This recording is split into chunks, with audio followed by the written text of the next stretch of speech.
Hello, and welcome to the Smart Injury Doctors Podcast, the injury market's top program for doctors, lawyers, and insurers who want to gain greater insight on how to improve patient recovery results and deliver better services in the U.S. injury market. Please welcome your host, Dr. Jeffrey Allen Kronk.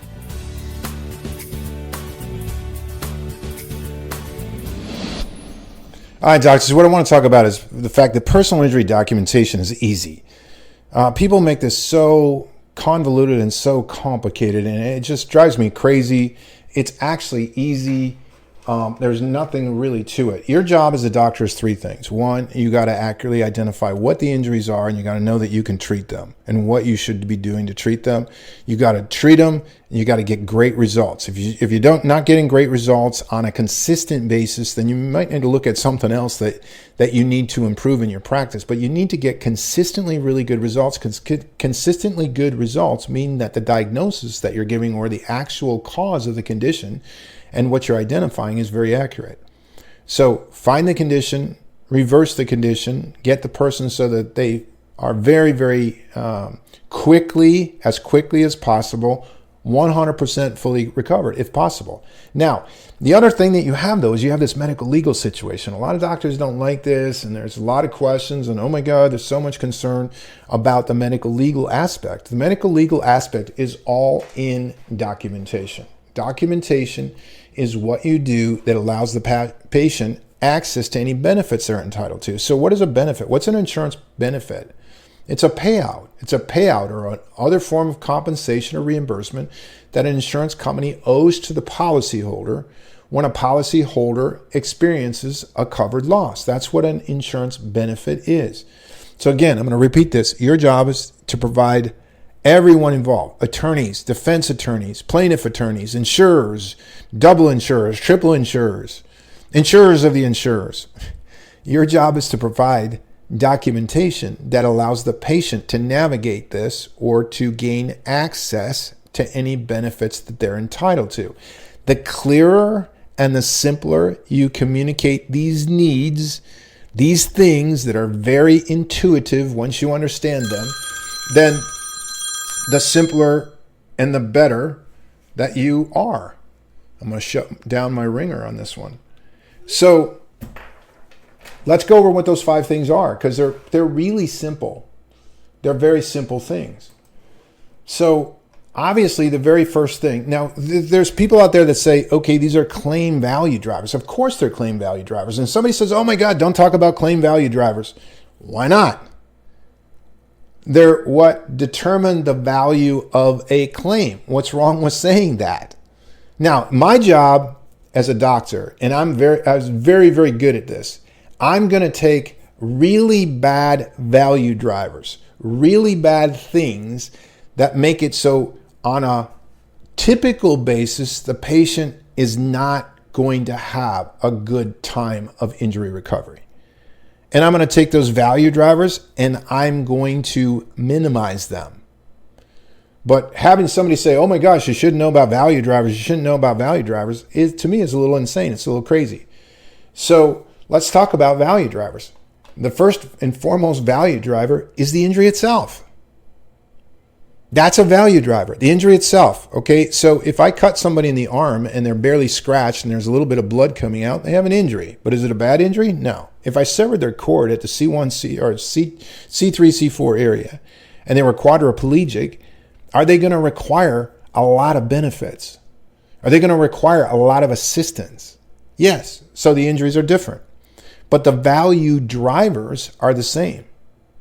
The value drivers are the same. So you start first with the injury. In a spinal injury, we got 3 injuries, right? You got bone and you got connective tissue. In connective tissue injury, you got non-disco ligamentous injuries that cause excessive motion. You got disco ligamentous injuries that are picked up on MRI that cause herniations and other types of things. You got bone injuries, which are fractures, and you got combinations thereof. So the injuries are pretty simple. Those are your injuries you're going to work up.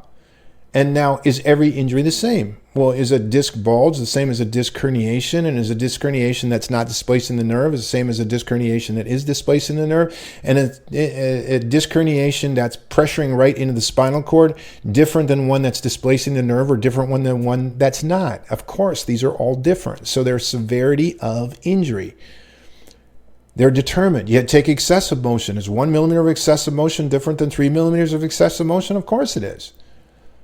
Okay, is 1 millimeter different than 4 millimeters? Yes.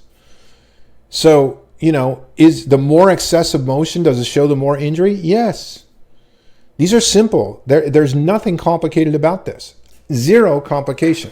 Now, when we have an injury, we go, okay, the next thing we're going to do is this injury a permanent injury? Well, you can say, yes, all ligament injuries are permanent, because once you hyperstretch the ligament, it never can go back, and so it's a permanent injury. Okay, that's true. But how do you then explain a permanent injury? Right? You can explain it. You can say, hey, it's a permanent injury. But some doctors like to use guidelines. Some doctors like to use, instead of my opinion or my personal opinion, I'd like to use a guideline and show you how I'm guideline driven. And the only guideline that really does a permanent injury is the Guides to Evaluation of Permanent Impairment. And that happens to be by the powers that be and the educators in the market that have worked with these systems or dedicated their life to understanding these systems. They're in the trenches every day with these systems. They're not treating doctors, or some of them actually have been treating doctors and then went into other careers, but they're not the treating doctor, right? The treating doctor doesn't have any experience with claim processes in the insurance industry. No treating doctor that I'm aware of that's a treating chiropractor or a treating medical doctor or a treating doctor actually has experience with these things. There are other experts, but yet some treating doctors will actually poo-poo these processes. So they're poo-pooing the profession of other professionals that are in these trenches every day, talking about these things. So the AMA, the injuries are the primary driver, right? That drives everything. You've got a cut, or you cut the cord and you're paraplegic. Okay, those are different drivers, right? If you got a cut that's not going to be permanent and you got a spinal ligament injury that is permanent, they're different, right? They're just different. They're going to cause different problems. That minor cut on your arm is not going to cause you chronic pain. But the ligament injury in your neck, it's the fourth leading driver of chronic pain and disability in the market today is the neck injury. It's probably the sixth leading cause of chronic pain and disability in the market today, which is headaches, and it's the primary leading cause of chronic pain and disability in the market, in impairment, disability in the market, which is the lumbar ligament injury or lumbar injuries. So you have to know, okay, we have top two injuries, and are they permanent? We got to document that. There's easy ways to do that. We just use the guidelines. We got to know, is there a duty under duress? That's pain while conducting an activity, right? It just pain while conducting an activity. That's what a loss of enjoyment of life can be. So, there's pain while conducting an activity. Doesn't mean they can't do the activity. Now, if they can't do the activity, we have another thing called loss of enjoyment, right? So if there's a loss of enjoyment of life, typically there's the client or the patient has lost the ability to do something. They've completely lost it, right? So we have the injuries. Are they permanent? Do they have a duties under duress or loss of enjoyment of life factor? And then we have what's future care. So if a person is so badly injured that they have a permanent injury and it's causing them pain while conducting an activity, and they didn't used to have the same pain while conducting the activity. If they're causing it now, it's probably going to cause them that for a long time, very long time, maybe forever. All right? So if it's bad enough, they could lose the enjoyment of that thing. They may decide not to do that thing. Now, we also know if we have those factors, what is the future care requirements?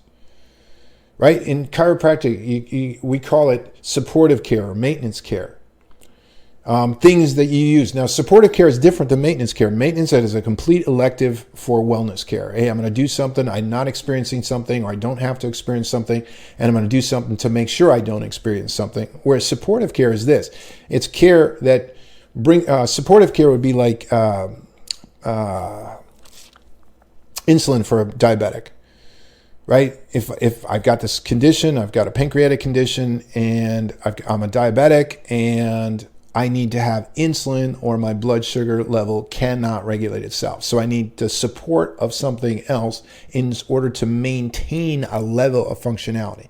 Supportive care in chiropractic, or supportive care in physical therapy, or supportive care in general health care is care that is determined to be necessary in order to maintain a level of function. It's not elective, right? So that we call future care, but we also call it prognosis, right? Prognosis is basically, where we're actually going to say, what is the future for this? Does the patient have no complaint, no further treatment is required of any kind? Or do they have a complaint, but no further treatment is required? Or do they have a complaint and further treatment is required? Now, further treatment can be supportive care, or it could be care that the patient has to do themselves. It could be home exercise, things where the patient is doing things to support their own care. But they may need to do that for a long period of time in order to maintain the functionality as a result of the loss of functionality they got from an injury. So this stuff is really easy. Those are the 5 things. There isn't anybody that says that this is more complicated. And by the way, this plays very well in deposition, in trials.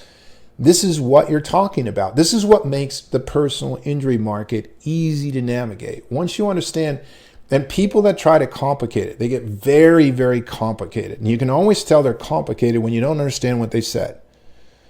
That's when you can start to know that they're complicated, because you cannot understand. Trust me, I've been through a lot of them.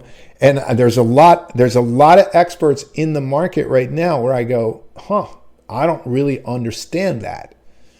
And sometimes I know that parties do this at times. People make it so complicated.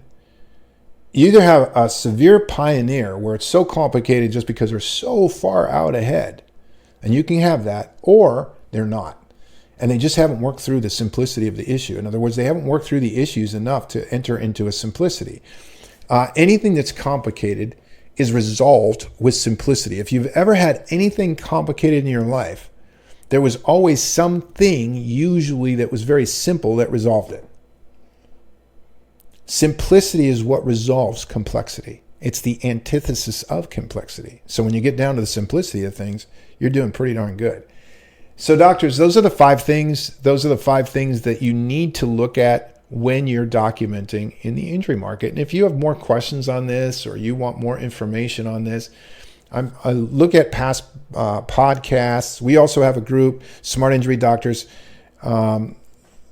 Success Building Network, that you can look us up on Facebook. And I do all kinds of education. But the main thing I want to tell you is it's not simple, or it's not hard. It's simple. So doctors, always what I do on these podcasts is just kind of riff on a topic a little bit, especially when I see things currently. And hopefully you've gotten something from this. Tune into other episodes of the Smart Injury Doctors program. If you've got questions about our program, call us at 800-940-6513 or look us up at www.smartinjurydoctors.com. Doctors, I thank you always for your time, attention, and hopefully something I said today helps. You've been listening to the Smart Injury Doctors Podcast, the #1 audio production show for professionals in the U.S. injury market that want to deliver better injury services to the patients, clients, or insureds they serve. If you like what you heard today, please leave us a review and don't forget to join us on our next program.